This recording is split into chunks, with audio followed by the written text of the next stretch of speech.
tomo un primer punto y ya alguien hizo una pregunta en ese sentido. La conversión de la Rusia comenzó por Ucrania. No voy a dar una lección de historia, esto dejémoslo para los profesores universitarios, pero entre el siglo IX y el siglo X, que sería entre el 800 y el 900, sucedió esto, que tres hermanos que eran jefes, llamémoslos príncipes, en esa época no había la categoría de príncipe en esa zona de Novgorod, al norte, es decir, entre Moscú y lo que hoy es San Petersburgo, comenzaron a reunificar todos esos pueblos eslavos que van desde el Mar Blanco hasta el Mar Negro, que es decir, desde el Golfo de Finlandia hasta el Mar Caspio y el Mar Negro. Con tropas, con gentes eslavas, sobre todo vikingos y nórdicos. Y llegaron al sur, que es justamente Ucrania. De esos tres quedó vivo solo uno, que se llamaba Rurik, que justamente fundó el Principado de Kiev.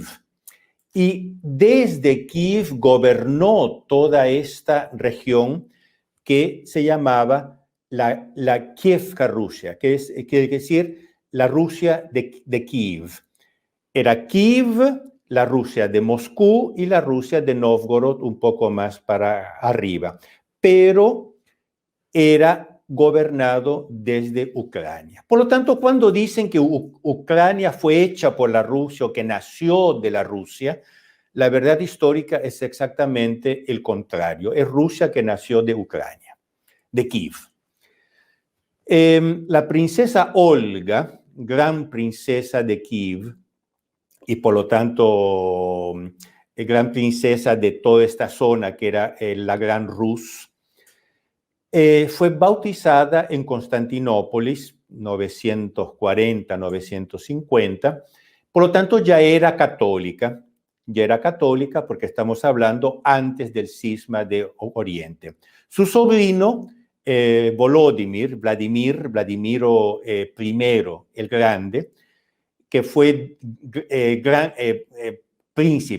príncipe de Kiev, príncipe de Novgorod y de la Rus, se convirtió al catolicismo en el 988 y entonces así es como nace la Rusia católica. Por lo tanto, primer punto, la Rusia nace del Principado de Kiev, no al revés. Segundo punto, la Rusia nace católica. De rito bizantino, es verdad, pero católica. Vladimir es venerado y Olga también, su tía, son venerados como santos. Vladimir tuvo un primer periodo de su vida un poco así. Después, cuando se bautizó, se convirtió y es venerado como San Vladimir de Kiev. Por lo tanto, ya comenzamos por ahí. Cuando hubo el cambio, de ahí, Kiev, incluso después del cisma, estaba íntimamente conectada con el occidente. Ahora me olvido de los nombres, ustedes tengan en cuenta que aquí es la 1:30 de la mañana, me olvido un poco de los nombres, pero los papas, Inocencio III, después San Gregorio VII, ellos coronaron a varios príncipes de Kiev. Por lo tanto, incluso cuando Constantinópolis ya había caído en el cisma, eran los papas que coronaban a los príncipes de Kiev. Uno de los príncipes de Kiev incluso se casó con la hija del emperador del Sacro Romano Imperio, Otón I. Por lo tanto, ustedes vean que, como el señor cónsul dijo, Ucrania es el anillo que conecta el occidente con oriente. Pues de ahí hubo un cambio de dinastía, entraron los Romanov, pasaron la capital para Moscú, después Pedro el Grande, al final del 1600, pasó la capital para San Petersburgo, después se llamó Petrogrado, después Leningrado, y ahora volvió a San Petersburgo. Por lo tanto, este es un primer punto que tenemos que tener muy claro. Un segundo punto, un aspecto más político, y voy a entrar muy rápidamente. Se dice que uno de los motivos por los cuales Putin tuvo que invadir Ucrania es porque la NATO estaba expandiéndose y estaba tocando el territorio ruso, amenazando, por lo tanto, la seguridad de Rusia. Y por lo tanto, por una necesidad, digamos, geopolítica, Rusia tuvo que invadir Ucrania para hacerse un cordón sanitario, como se dice, que es decir, un estado buffer. Aquí también hay que tomar esto con pinzas. Primero, la NATO, tengamos en cuenta, no es fundamentalmente una alianza militar, sino una alianza política, que tiene implicaciones militares, sí, pero es fundamentalmente una alianza política. Por lo tanto, la apartenencia a la NATO, a la OTAN, como se dice en español, NATO es en inglés, la pertenencia a la OTAN no necesariamente implica en la militarización de ese país en clave antirrusa, porque, repito, la OTAN es fundamentalmente un tratado político y secundariamente un tratado militar. Pero la pregunta más importante que nos tenemos que hacer es ¿por qué que la OTAN se está expandiendo? Y el motivo es muy simple y hay que buscarlo en el resultado de la Segunda Guerra Mundial. Por una política que yo no dudo en llamar de diabólica y despreciable, los aliados, Roosevelt, Churchill, etcétera, en la conferencia de Yalta, ellos regalaron todo el este de la Europa, que hoy en día es lo que se llama Europa Central, se lo regalaron a Stalin. Entonces, justo acabando la Segunda Guerra Mundial, el Ejército Rojo o el Ejército Comunista Soviético invadió todos esos países ocupándolos. Por lo tanto, Polonia, Hungría, Checoslovaquia, etcétera, un poco los Balcanes, etcétera, etcétera, Yugoslavia, bueno, Ucrania ya era parte, es toda una historia, ahora la voy a contar. Por lo tanto, lo que hubo fueron dos cosas. Primero, el establecimiento del imperio soviético que constaba de dos partes. Uno, la Unión de las Repúblicas Soviéticas Socialistas, que como su nombre dice ya era unión. Ahora, una unión hecha por la fuerza, por ejemplo, los países bálticos fueron anexados por la fuerza. Por lo tanto, una unión, digamos así. Y de otro lado, toda esa faja de países no anexados oficialmente a la Unión Soviética, pero ocupados militarmente por el ejército soviético. Hablo de Polonia, Checoslovaquia, Hungría, Bulgaria, Rumania, etcétera. En esos países habían tropas soviéticas. Por ejemplo, yo conozco como mis bolsillos, como se dice, Eslovaquia.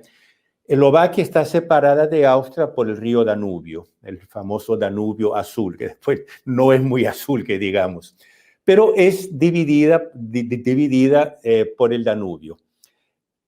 De la parte eslovaca, hoy en día es un barrio, se llama Pietrasjalka, un barrio al sur de Bratislava.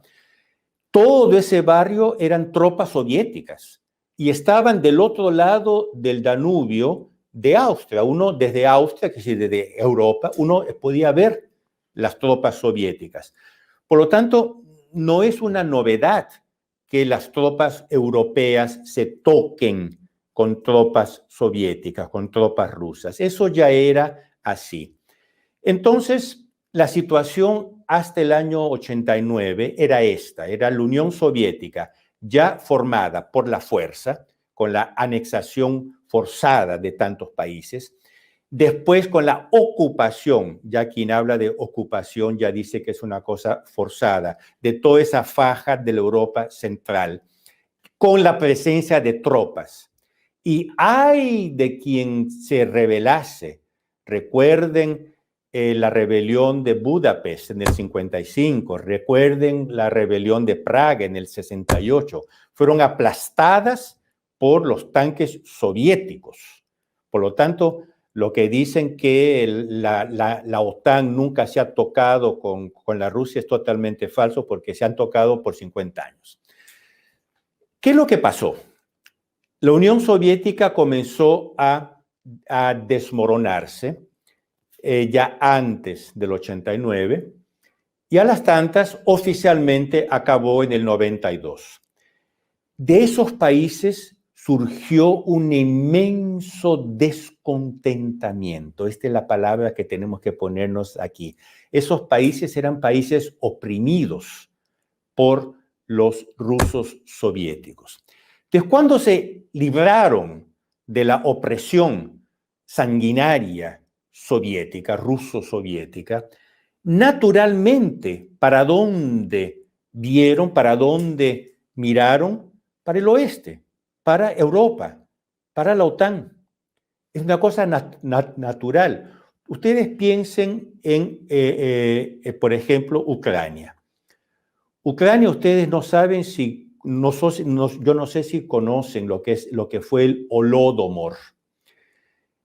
Primero con Lenin en el 1921, después con Stalin entre el 1931 y 1933, hubo el exterminio en masa de los ucranianos. Fue el mayor holocausto del siglo XX, mayor que el holocausto hebreo, porque murieron más de 7 millones de ucranianos que fueron muertos de hambre. Los rusos entraron, confiscaron toda la comida, todos los animales, todas las vacas, los pollos, las gallinas, todo, y dejaron al pueblo morir de hambre. 7 millones de muertos de hambre. Ahora, eso los ucranianos se lo recuerdan. Claro que se lo recuerdan. Y cuando se vieron libres de la bota soviética, ¿para dónde miraron? Naturalmente para el oeste. Tanto que en el plebiscito que dio origen al actual país, Ucrania, 92.5% votaron por la independencia y contra Rusia. El partido filorruso ganó solo en Crimea, que siempre había sido rusa, y en la ciudad libre de Sebastopol, que es ahí, ¿no? Pero también Sebastopol como ciudad libre siempre fue muy filorrusa.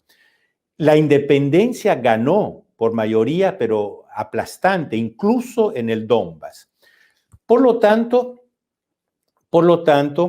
no es verdad que ha habido una expansión de la NATO hacia el este, hacia el oriente. Lo que ha habido es un mirar de la Europa central hacia el oeste y la consecuente conexión de esos países con la Europa. Hoy en día muchos de esos países hacen parte de la Unión Europea, algunos ya hacen parte de la OTAN, otros quieren hacer parte de la OTAN. Después, y es una pequeña paréntesis, las tropas, digamos, el poderío militar ruso ya se toca con Estados Unidos. Ahí está Cuba. Recuerden la crisis de los misiles en el 61, 62. Ahí está Venezuela, que son países totalmente alineados con Rusia y que están en las puertas de Estados Unidos y dentro de América Latina. Por lo tanto, esta es la realidad política. Yo entro en un tercer punto.